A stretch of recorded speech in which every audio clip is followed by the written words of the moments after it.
Well, good afternoon, everyone. Welcome to the fifth installment of Preservation Connecticut's Fall 2021 series, talking about preservation, our noontime chats about everything preservation. I'm Jane Montanaro, Executive Director of Preservation Connecticut, and I'm happy to be host today as we chat with Ruth Shipleigh-Brown from the Connecticut Gravestones Network about gravestones, an appropriate topic as we are getting into the spirit of Halloween.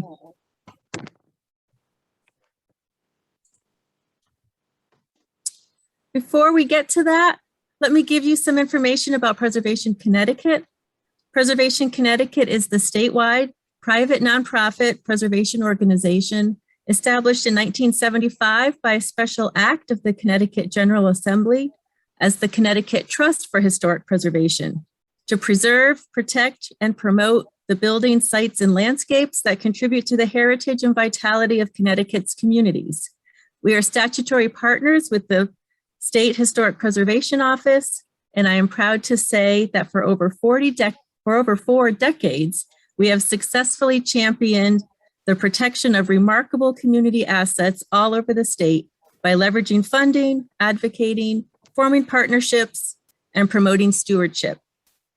Our office is on Whitney Avenue in Hamden, Connecticut, and it's listed on the National Register of Historic Places. It's shown here. It's the Eli Whitney Boarding House, built in 1827 to house workers for Eli Whitney's gun factory, and it has served as Preservation Connecticut's headquarters since 1989.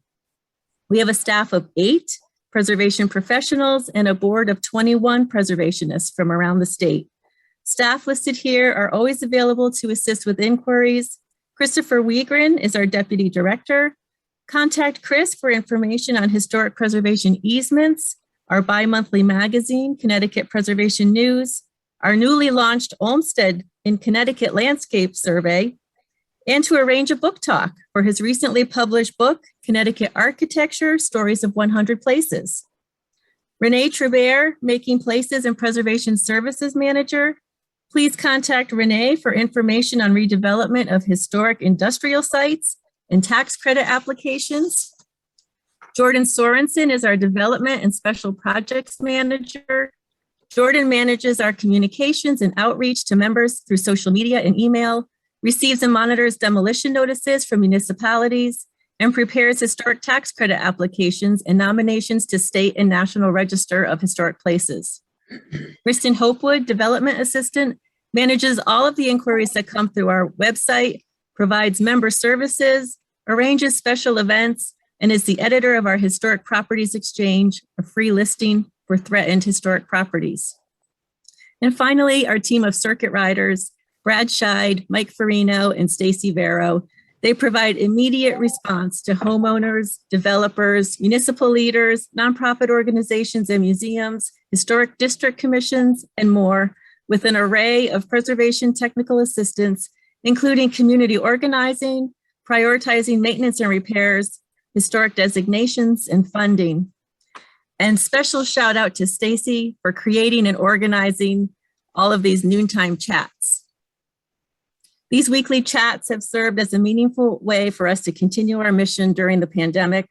We've been able to connect with the public and hear what's on your mind. Please feel free to use the chat feature to ask questions directly at the end of the presentation, or contact us afterwards for a call or a site visit.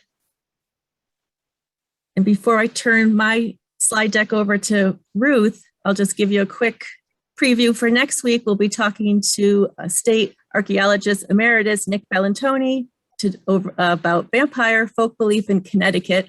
Another topic, getting prepared for Halloween. So we're doing some interesting special October topics for you. So now, without further ado, I'm excited to turn the program over to Ruth. Welcome, Ruth, and thank you so much for joining us today. Thank you for having me. That's definitely a pretty active topic in my world here. So I do see that some of you have some questions, and I will get to those at the end.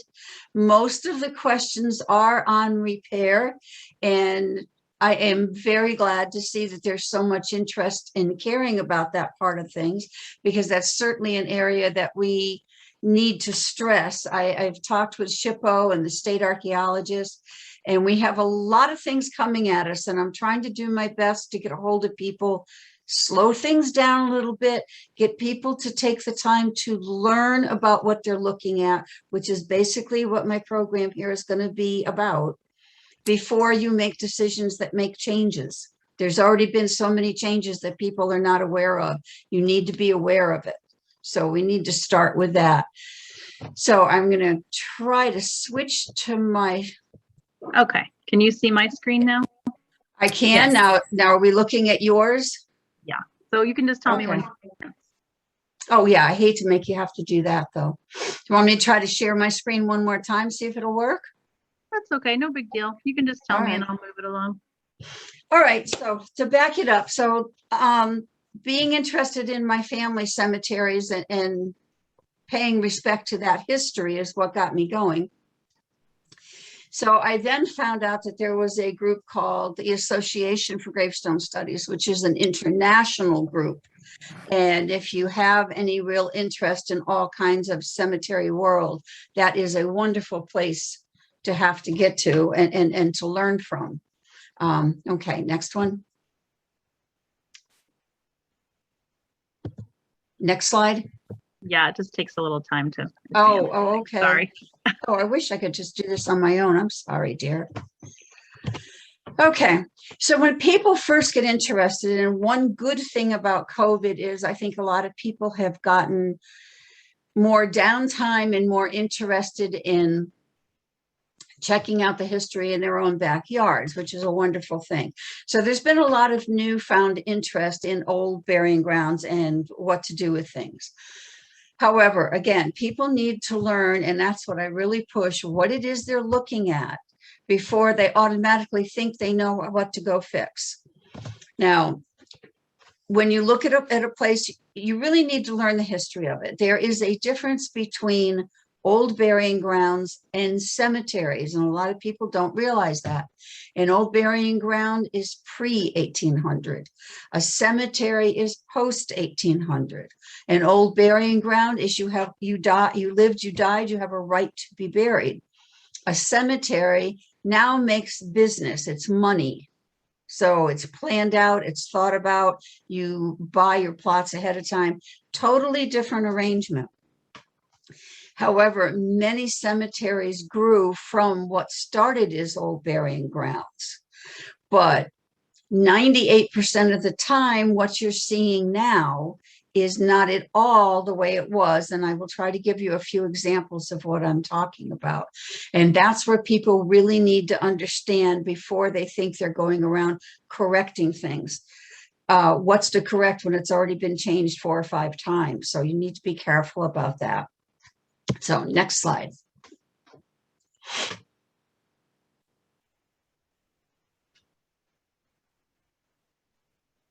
Apologies for the delay.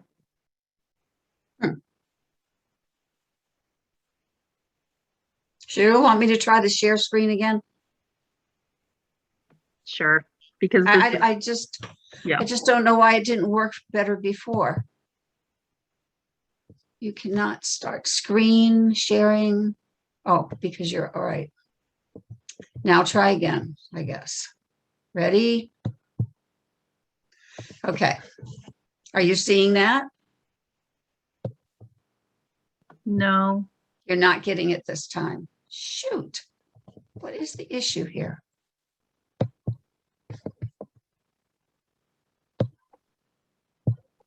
Maybe just try one more time. Maybe just give it another click. There you go. Now we got it. Yep. Okay. Let me pull it up because I'm not seeing it. So you got it now? Yep. Oh, good. Okay. All right. And then just go over to the on the bottom all the way to the right, and it'll have the slideshow like we did before. There you go. Okay. Here. Yeah, perfect. All righty. Yes. Thank you for your patience. Okay. So When you're looking at old buryings, and now old burying grounds is really my thing more than cemeteries. So if I seem to lean in that for this talk, yes, that's what I do.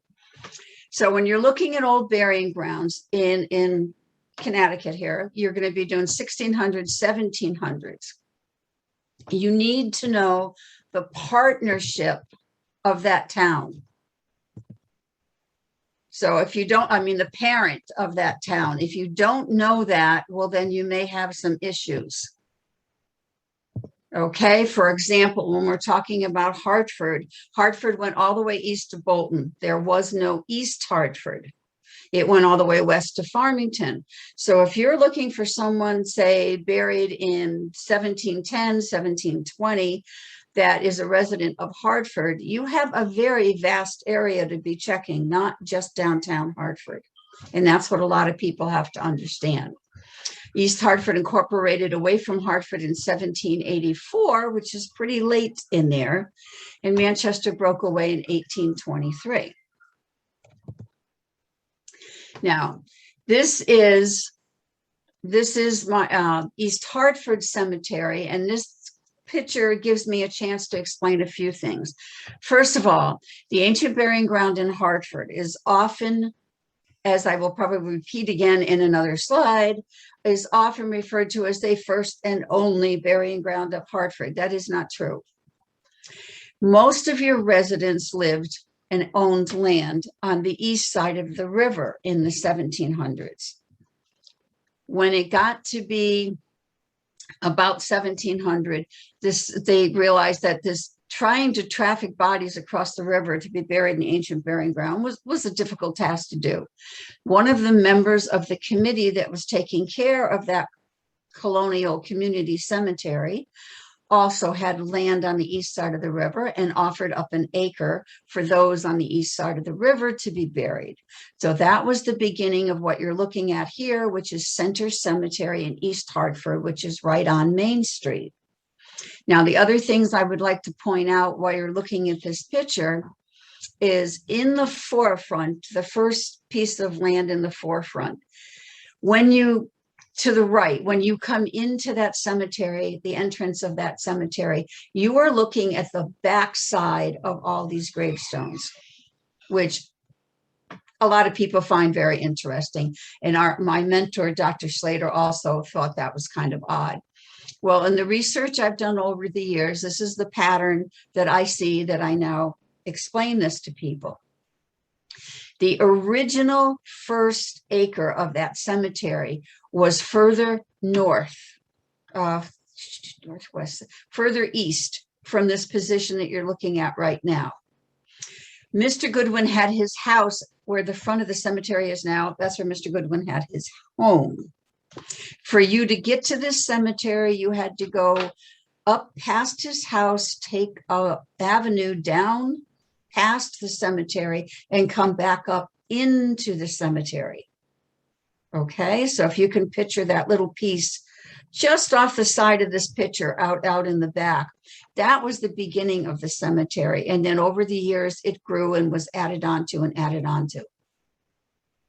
Now, the other couple of things I want to point out is if you notice here, these have the footstones because like I said, all old burying grounds have been realigned and rearranged, have the footstones behind the headstones. In colonial times, most of what I talk about is the first 100 years. All burials were marked with a headstone and a footstone, always. The length of the grave, it was important to mark that because everything in Puritan times evolved around that.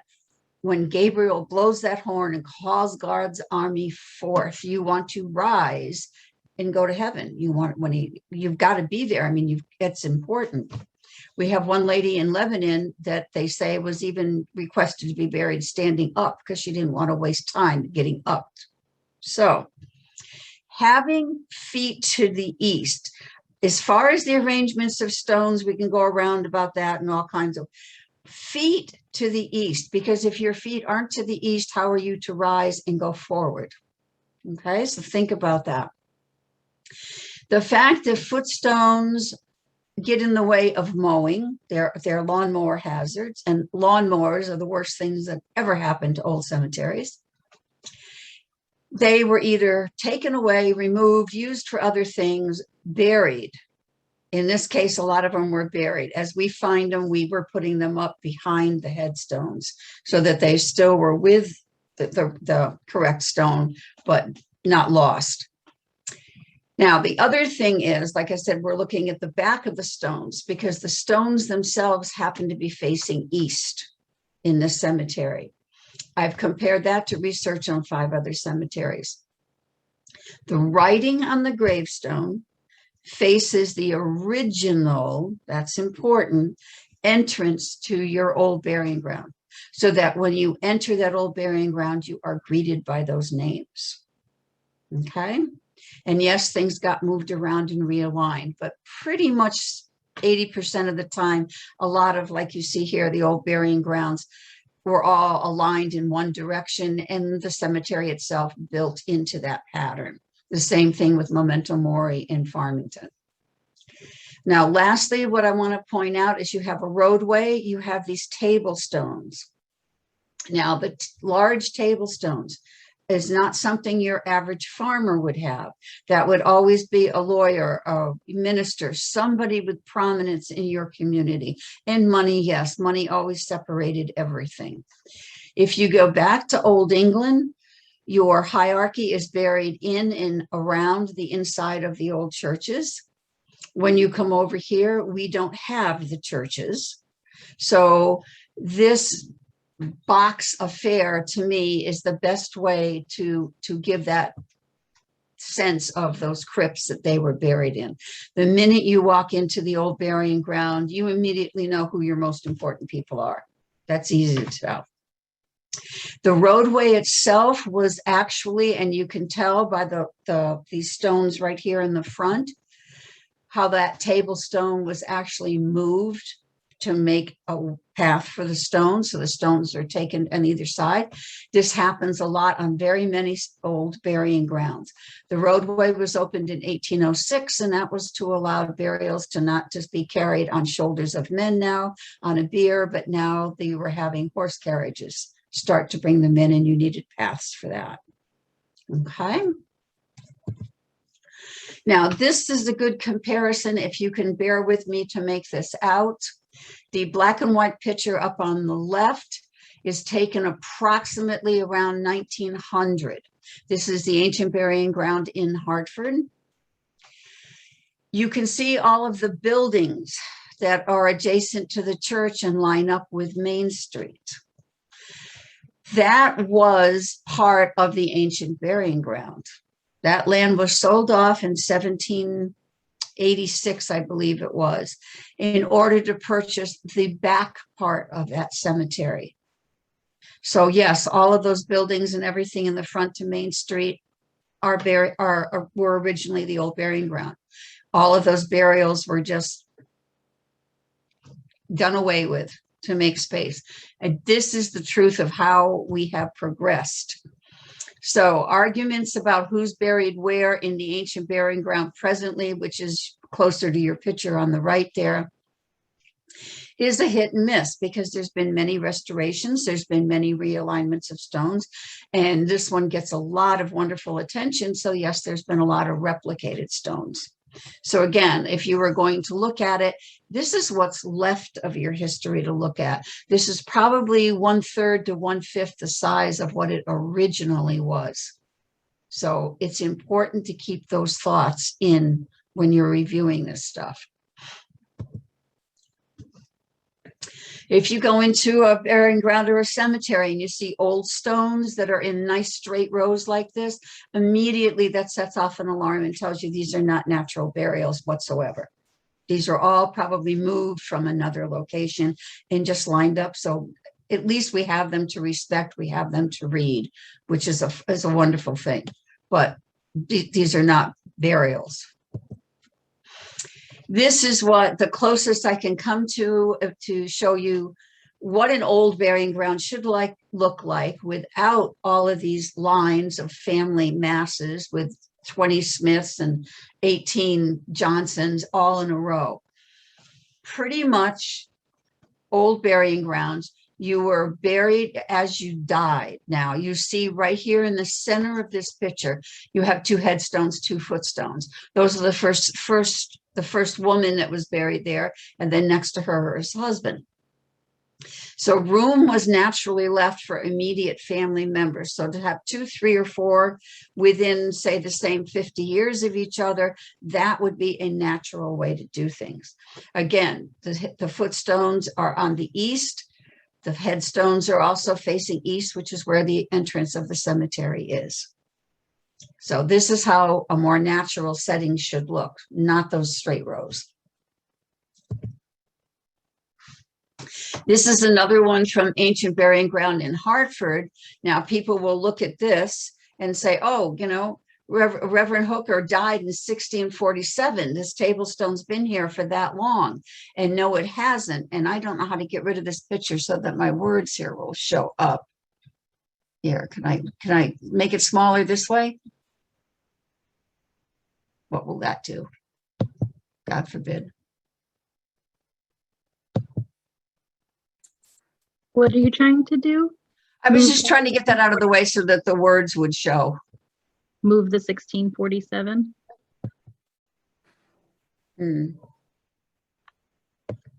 Okay, because I just wanted the heavens to Betsy. Nope.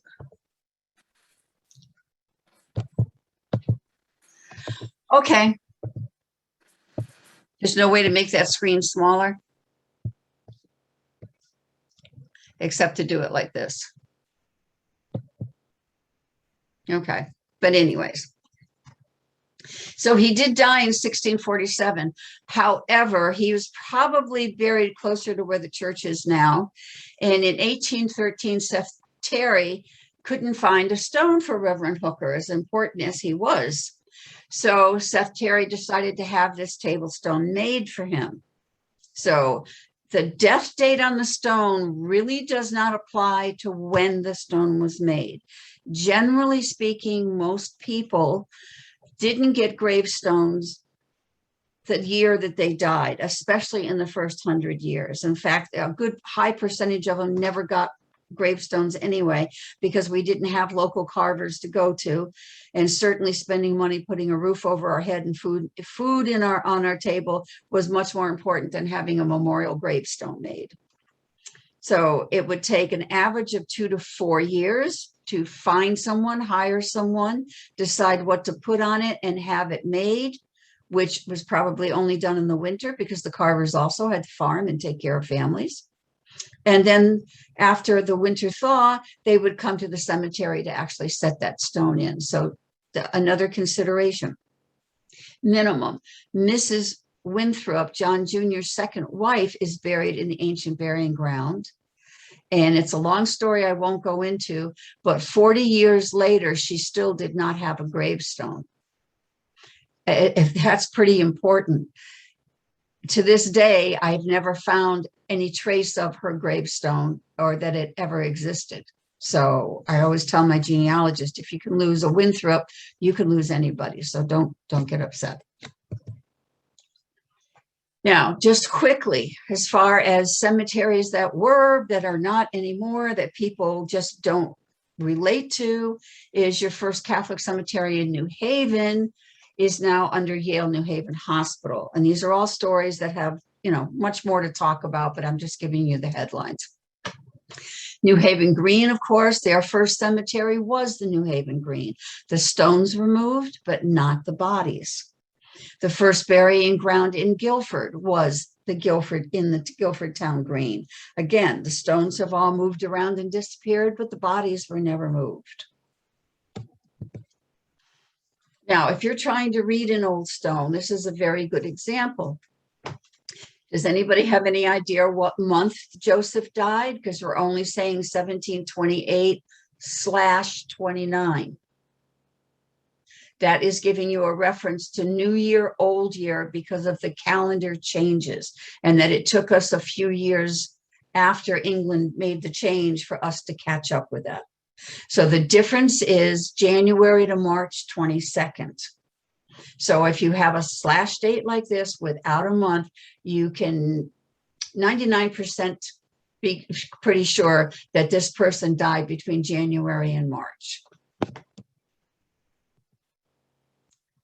Now, here's a good one. Just a couple of points here. I don't do a lot of online researching unless I'm researching old books. I really like doing old books. Here is a reference from a 1909 book that says a burying ground was first made in the Meeting House Square, but soon disused in favor of the adjacent to the church buildings on Main Street. So what we now call the ancient burying ground in Hartford was established in 1640. Prior to that, there were burials just about a block up the street on a hill. That hill was raised in 1712. All those burials were just dissipated. So that is what this line is referring to. Now, what's also good to note is it's 1909. They're speaking what they know, but there's more to be said. Like I said, the first one was erased in 1712. So when you see a sentence like this in an old book, the light should go on because it's giving you information that may not have been passed down somewhere else. However, there's always more to learn. Don't ever think that you've shut the door on learning everything, because that's not how it goes.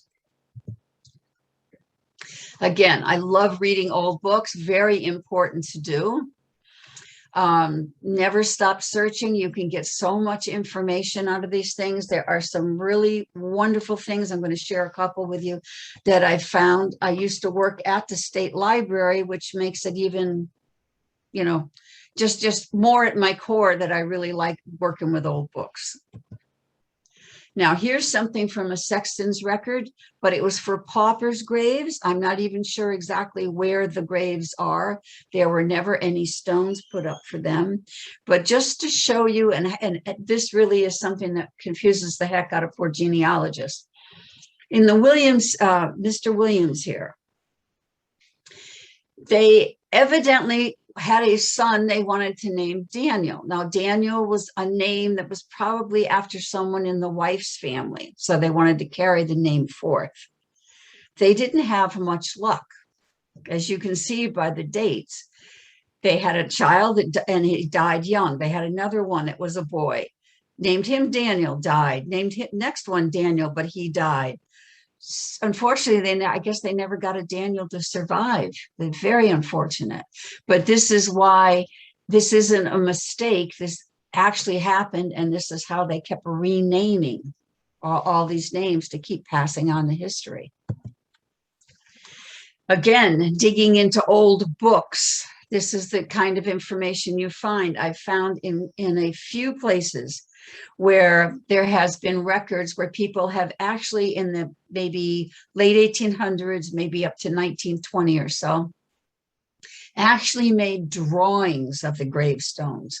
Now, a lot of these stones are totally gone now. And yet I have, to me, this is so precious. I have these drawings to go by. I can still tell you the information, and I can tell you who carved the stone. To the right, when you have this piece that I found for Sally, the important thing here is to note, as they say in the middle, I don't know if you can read it, this grave is close to the fence in No Row. Sally Ogden was the daughter of Peter Perry. That may be the only reference that's telling us that she's Peter's daughter. It is also the only reference that I have to tell me there was ever a fence in this cemetery, because it certainly doesn't exist now. Another thing I like to teach people is to use, we don't go through rubbing or chalk or any of that stuff, very, very limited. Chalk has its purpose, but try to keep things as simple as possible and as close to nature as possible. So the stone on the left here, as you can see, it's under a shaded tree. So even with the sun being out, it's very hard to be able to read this. And this happens with marbles quite a lot. So I teach people how to use a mirror. It's very simple. The sun does have to be out to make this work. But This is the difference you can make just by, shedding some light on your subject. And you can read what otherwise seems to be absolutely illegible. This is another case where the mirror is very helpful, where it's been difficult to be able to read stones.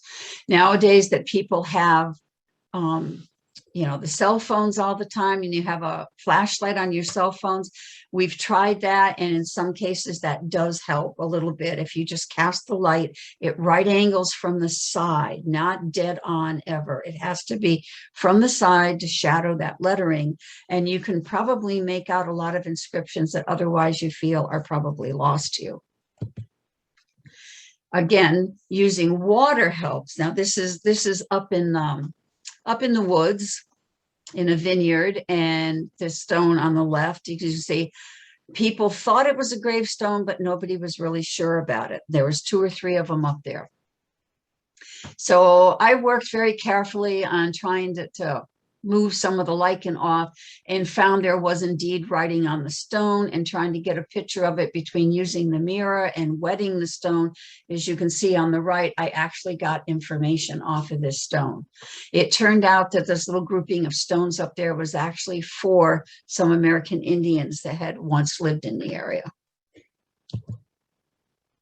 Again, cleaning stones, I basically only teach people to clean with water, because I tell people, I tease, I'm cheap. I do use D2, and I do recommend D2 and wet and forget. Just be sure that you're using the proper ones. Wet and forget bought at BJ's with blue dye in it is not what you want to do. You want to go to somebody that sells it. In Connecticut, you have Atlas with John Appel, and John Appel sells these products, and you can go through him and you can find him online. But here you've got all the lichen on the left, and then this is how I cleaned it, only with water, soft brushes and water. And then here you go. It takes me about maybe 20 minutes to a half an hour per stone to try to do this. And you just have to take your time and learn what stones you can put a little pressure on, what stones you cannot put a little pressure on. Posting that a cemetery full of lichen, which with all the rain we've had in the last couple of years, we have a lot out there, has nothing to do with a town not caring for its cemetery. This is not a job for any municipal level staff to ever get involved in. This is a personal, historical, caring volunteer group to work on these things. This is not anything at a town level or a town expense that happens. Now, here's another one that I like to explain to people. Sandstone is our Connecticut, of course, up and down the river valley. Our local stone is this. We don't have a lot of slates in Connecticut. Slate is not natural to the area.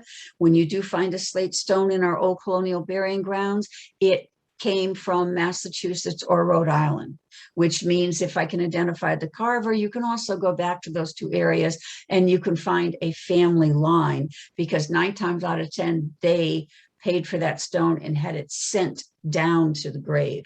So that's another way to work your history and learn about things. The stone on the left for Asa Worthington, you can see how it's fractured. This is natural for sandstone to weather this way. It gets like a hard crust on the outside, but with all the freeze thaw and the loss of minerals and salts, it goes hollow on the inside. So this is why we don't talk about rubbing very much in Connecticut. I mean, if you really know what you're doing and know how to pick a correct type of stone, that's a different project. But as far as taking school kids out to do rubbings and stuff, we absolutely try to ban that. If you were to try to do a rubbing on the stone when it was cracked before it actually broke, you would just implode right into the stone when you put that kind of pressure on it. Most of these stones finally crumble and break because they get bumped by a lawnmower. Again, love those lawnmowers. Now, just while I've got these 2 pictures up here, let me also remark that as far as the symbolism goes, when you look at the toponyms on these stones, you have a face. Obviously the one on the left is a little, oh no, actually now here we go with the dates again. This one, the one on the left is 1750 something, the one on the right 1776. So there is some time span in between the 2. The one on the right was actually from quarried from Springfield. The further up the river you go, the denser and harder the sandstone is. So the ones from that area seem to hold up much better than our ones from the lower part of the river. But what you have on the iconography on the top is you have a face, which represents the soul of the person, the wings, which hopefully the soul is ascending to heaven, and then usually some kind of a crown or hairpiece or something on the top, which stands for the crown of righteousness, which means if you've been a good Christian, then your way to heaven is set for you to go. Okay.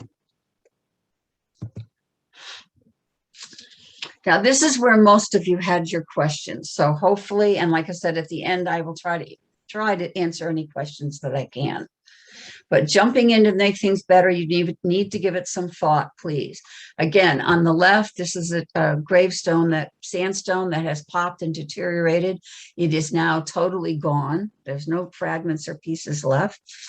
The only way to restore this one would be to hopefully be able to gain a photograph of what it used to look like, or at least what the epitaph on it was, and perhaps have a replacement stone made. On the right-hand side, this is what's left in my old South Cemetery in Hartford, which is really sad. But if you're going in to clean up this cemetery, you do not want to pick up these pieces and go remove them to some other corner of the cemetery. There is a reason why they're all here. They all belong together. They're marking at least 4 graves that are in that area. If there was ever a way to do the work to figure this out, those pieces are at least telling us that story, even though it's a mess. But they should not be cleaned up and carted away. And again, especially riding lawnmowers, they just do wonders for areas like this. Now, here we go. We have a cemetery behind the church. And again, just like the ancient burying ground in Hartford, the cemetery came first, or the old burying ground came first. The church came later. The church was the first installation of something that, what's the word I want? Something that messed up the cemetery. It was the first encroachment, there we go, on the cemetery, was actually the church itself. Now, in later years here, we have some construction that's gone on nearby many years ago. We also have some drainage issues. Now, on the left, this is drainage that's coming off the roof of these buildings and down the hill through the cemetery. And look how it's erupted everything. On the left, you've got, basically, they're all footstones except for one headstone, which has been tossed into the pile here. But this is just today's society creating this mess instead of taking care of history. On the other side, the way I had mapped things out, I was pretty sure that you see where that table stone is in the back next to the tree, that was also representative of another row of graves that came forward. So when we did GPR in the area, sure enough, we found several bodies were buried there, and from the knees to the feet were actually out underneath that tarred driveway. So there you go again. Just quickly, a before and after. We did this years ago. Here's a little place that we needed to reclaim. This is something that our friends from Rediscovering History love to do. We go in, and you don't see an old burying ground here, not much of it, huh? Well, 6 hours later, here's what we did. Again, we didn't move anything. We marked every piece of stone we found, left it in place, just got rid of all the grass and the weeds, and discovered 28 graves that otherwise no one realized were on that little hill. Okay, municipal people have their own issues. They have so many cemeteries to take care of. They hire workers. They are not trained on how to respect history, how to take care of any of this stuff. They just do the work that needs to be done. Most of these 3 pictures are all involved with the damage was involved because they had taken equipment in to remove trees that had gotten overgrown, broken, or whatever.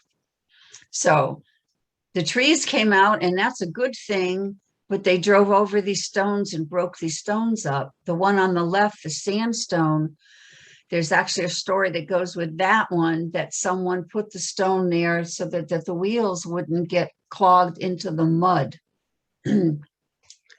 So another thing, we need to work with our municipalities, not go against them, but try to work with them. Often we have department managers that once we talk to them, or some of them will come to me and ask me to educate their workers. They really do try to care, but it is massive.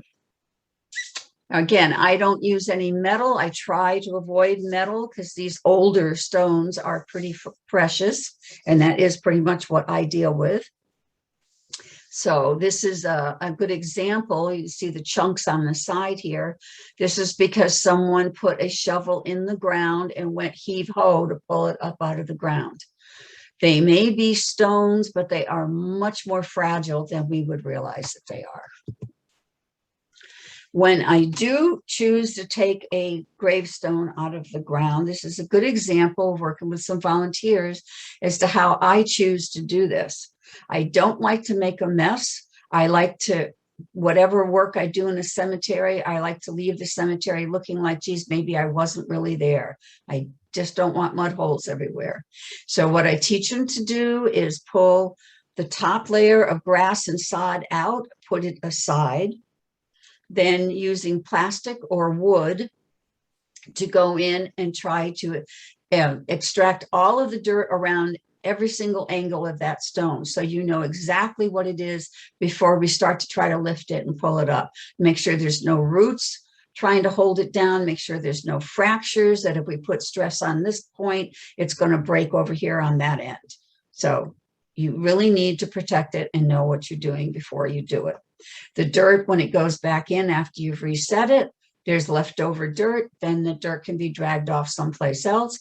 The sod and everything that you pulled up goes back around where you were digging. So within a week or so, hopefully things settle down and it does not look like you were there digging a hole. That's my thing. When you go to old cemeteries, both of these happen to be in Coventry, but this has happened in many more places, I'm sure. On the left, you have an absolute gravestone. When we had 3 or 4 people come over, pick it up and turn it over, we found the writing on the back side. It was a lady who had gotten a replacement marble many years ago, put in the cemetery. So the old stone was taken out and added to the stone wall. Stone walls have so much history in them. You have to be careful of things like this all the time. What we recommend one do, if you do replicate a stone, if the old stone isn't in many fragmented pieces, you leave the old stone there and you put the replicated stone behind it or next to it. But you try to leave both stones in place. By law, nothing is removed from a cemetery that marks anybody's grave. Nothing. It is not to be removed. And that's important for people to remember. Now, on the right-hand side, you have a wall, a retaining wall that was made. In this particular town, they took all the footstones out. They cut the round tops off all of them to make these nice little rectangular blocks and used them for stone walls. And in one cemetery, they used them to pad, to make a pathway, driveway into the cemetery where, again, the mud would have been making it hard for the carriages to get their wheels through. And it's a shame because where there's a headstone that's disappeared, often I will find a footstone and it can give me so much information to know what it is that's gone. Again, municipalities and everybody's on the move to do different things. On the left, they put in a road to open up a housing district in the back. There is nothing to say that this row of trees and where these last stones are on the right of the road is the proper boundary of that cemetery. Nobody ever did a study or took any interest to know whether there were unmarked burials. Nobody called a state archaeologist or any group to try to investigate this. They just put it through, just put the road through. There was also a pond right behind the cemetery, and they also filled up the pond and blocked the pond off. just don't care about the environment and what they should care about. On the right-hand side, again, you can see the tire tracks, and you can see where they drove right over the gravestones that are already on the ground, because they're just there in the way. It really doesn't matter. So got to work with your municipalities to make things better, people. You really do. Not argue and upset them as much as offer to please work with them. This is another one that's always upset me, that this crypt was in bad condition. This is a picture on the right-hand side of what the inside of that crypt looked like. And on the far right, you'll see there's three and three burials into the crypt. Those burials are still there. However, this front open area where the family used to sit, mourn, talk, whatever, back in the 1800s, has all been demolished. Now, that could have been repaired and restored. There was no reason for this beautiful mosaic tile and all this subway tile inside, and that environment inside did not have to be demolished. That always makes me sad when I see that. So we do have very experienced conservators in the state. We have very good ones. If anybody's interested, I can give you the website of some of the ones that I've worked with over the years.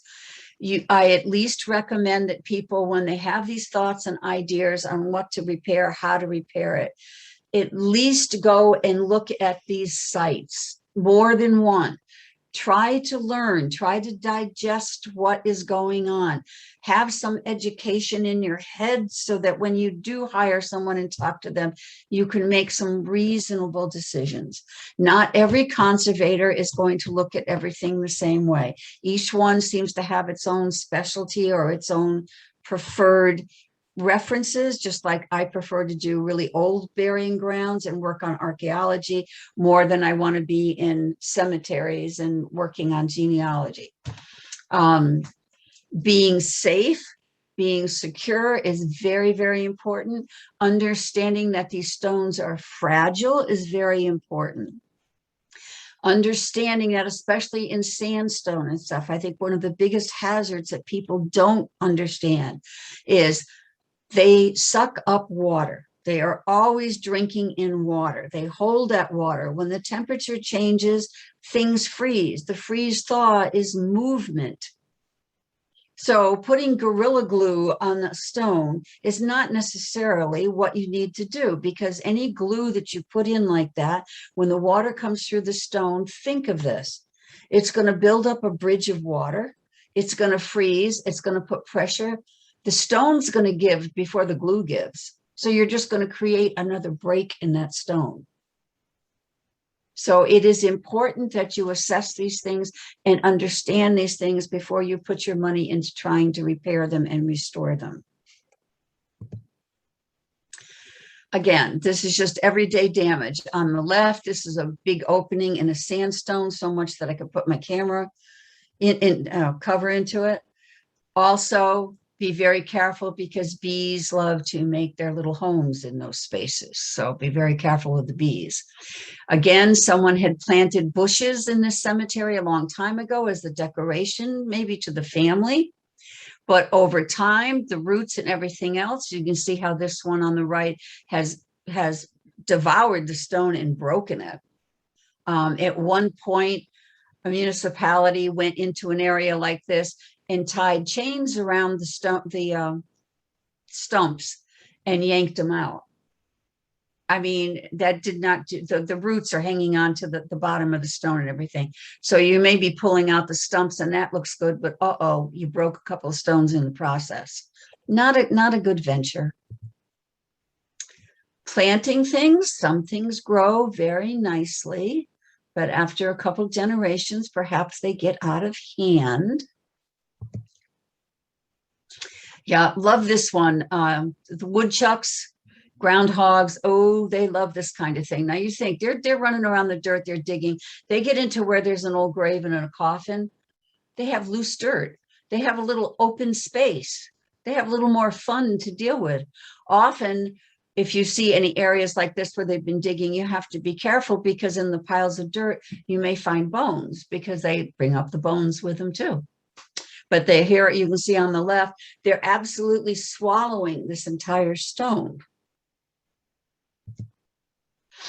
Now, briefly, I'm not going to tell you what all of these are.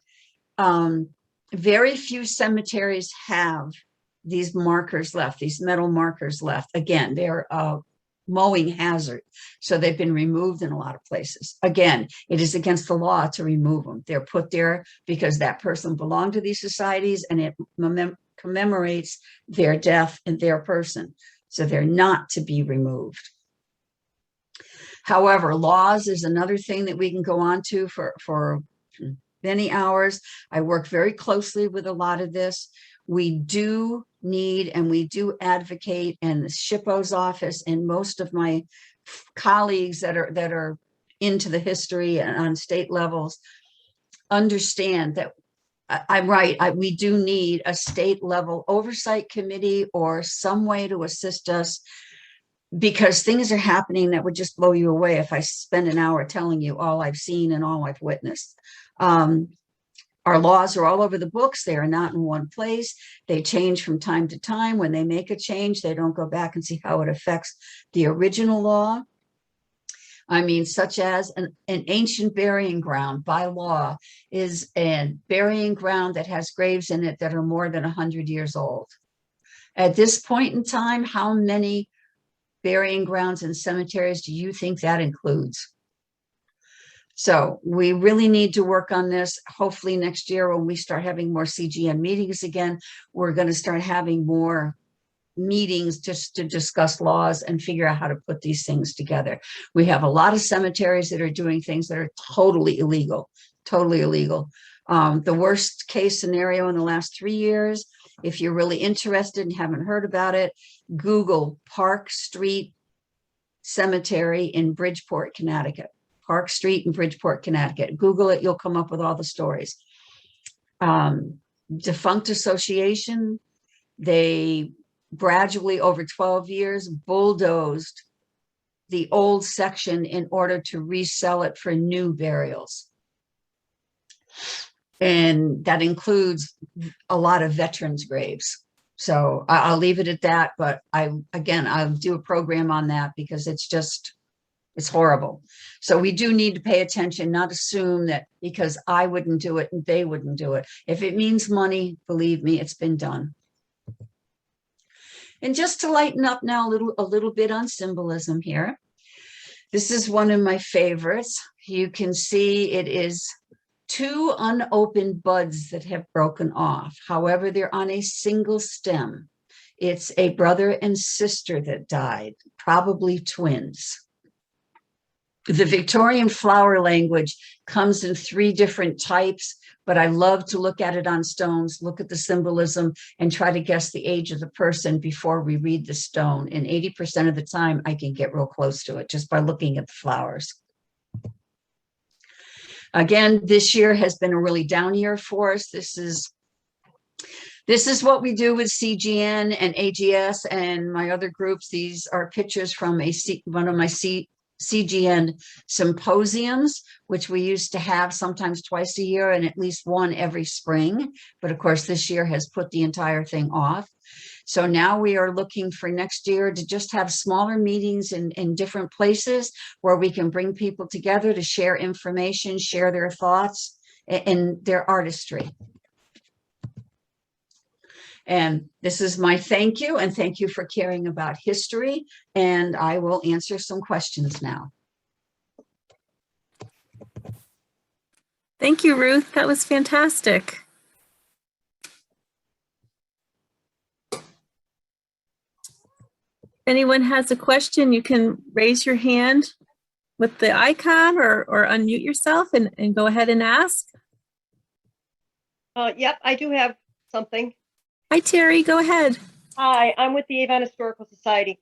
A couple of years ago, we went to replace about 175-year-old stone and found out that under law, and we did this right, under law, we had to contact any descendants to get their approval of the removal of the stone and then the replacement with a new stone. And then I, as the Historical Society, had to go to probate court to accept the old stone into our archives. Apparently that is a state law, and we read it in the probate office. The family did show up, gave us the permission, and we did that. Ruth, does you want to say anything about that, or?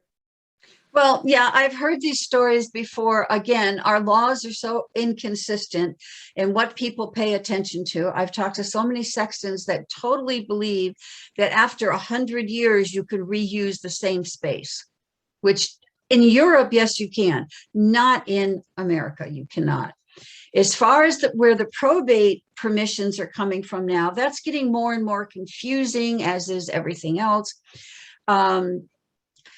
For anything to be physically moved from a cemetery for any reason, it is supposed to be signed off by a probate judge. And the way I answer that is because this way you have a paper trail. So if that piece of history doesn't return from who's supposed to be fixing it or whatever the excuse is, you have a written record of where it is. There was one down on the shoreline area years ago. It was very small, it was fragile, it was coming out of the ground, and I was afraid someone would steal it. I told them to take it to the Historical Society where they could put it on display and protect it that way, but to contact their local probate judge to get that letter verifying that that's what we did. They got back to me a couple weeks later telling me that the probate judge said, okay, but he wanted $400 for the permit. I have no idea what he's talking about, but Wow. Yeah, we didn't. I just said, you know, keep it at the Historical Society and just make sure that it's listed in several places that you have it now. We did the same thing in Hartford not too long ago, where we just wanted to update with the probate judge because we've had stones removed to be repaired and will come back to the cemetery. And it was very interesting. On the upside, I assumed that a clerk read it and just assumed we weren't talking about removing a stone, we were removing a body. And he therefore put it through and gave us a court date. It was during the holidays, and by the time our secretary got to get the mail, we found out we were already being fined for not showing up in court. So that all got straightened out, but it just shows you how the laws are there, but even our probate judge doesn't know what we're talking about. So, I mean, I'd rather see the paper trail than not, but I'm not paying $400 for it either. Right. You know, and we were happy to go through the process. Actually, it was a good learning process for all of us. Right. I mean, Terry, actually, I'm really glad that someone cared enough to assert that information, instead of just saying, oh, we don't care, we don't miss it, we don't know, you know. So that's to be, you know, rewarded, that at least someone did care to want to be advised. So that's good. Great, thank you, Okay. Terry. Did anyone else have a question before we close up? Did I overwhelm you or not say enough? I mean, No, it was perfect. I learned so much. well, that's We're actually good. That's the big thing that like I said, you know, with Sarah, our state archaeologist, Shippo's office, Kathy and I have talked. We're getting overwhelmed with a lot of people, you know, that want to get out there and do things. And I so love that interest. I really do. But I get calls from people like, well, we paid so-and-so and so, you know, we paid them over $2,000 to fix these 4 stones and they've never showed up to, you know, to do the work. Well, hello, people. Why would you pay them in advance? Did you get references from these people? Did you check any information? I have another friend, you know, well, we're doing this, this, and that, and these people are certified to do this work. I want to know what that means, because as far as I know, nothing's changed. There is no such thing as certification for repair and restoration work. It does not exist. So for someone to tell you that right away would make me kind of want to hesitate.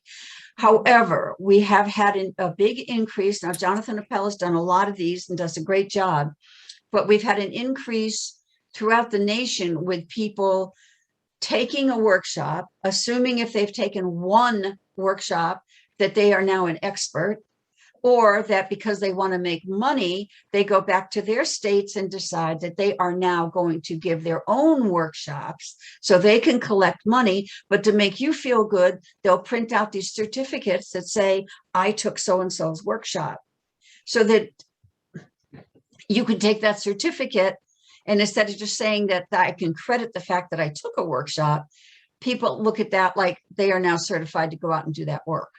Right. No two stones are identical. No two problems are identical. No two environments are identical. So one workshop is not going to mean you can go out and correct the world. You still have to have an open mind. You still have to make decisions and assess things. That is the important thing. Assess things before you make a move. Sorry. Oh, perfect. Thank you. Thank you for this presentation today and for your time and sharing your knowledge with us. You're welcome. I just want to let everyone know that we are doing a tour of a cemetery with the volunteer group that you mentioned, Rediscovering History. On November 21st from 11 to 1, we'll be at the Randall Brown Cemetery in North Stonington. So we'll take a hike out there and we'll spend about an hour and a half walking around the cemetery and looking at some of the work that they've done there. They have nice early stones in that cemetery, 1717, the earliest so far. So we're excited to do that. If you're interested, there'll be a link on our website, preservationct.org, if you want to sign up and join us. If you're in the Pomfret area, there's another one going on out there, and Mike and I are going to be we're doing one this weekend. I don't know if they still have room for registrations, but on if you go to the Pomfret historical site, it'll show up there. But on October 30th, I am also doing one at Old South Cemetery in Pomfret, and she's going to set that up as a workshop presentation in the morning and then a tour of the cemetery in the afternoon. So just to let you know, that's going on too. Wonderful. Great. Well, thank you again, Ruth. This was fantastic. You're welcome. Thank you for your support. Thank you very, very much. And hopefully we'll see you at a program next year. Yes, in person, live. Really. Thank you. Thanks, Ruth. Thanks, everybody. Thank you. Thanks. Thanks, Terry. Can't I get out? It's not letting me leave. Yeah, there we go. Well, that was a nice crowd today. Thank you. A lot of interest.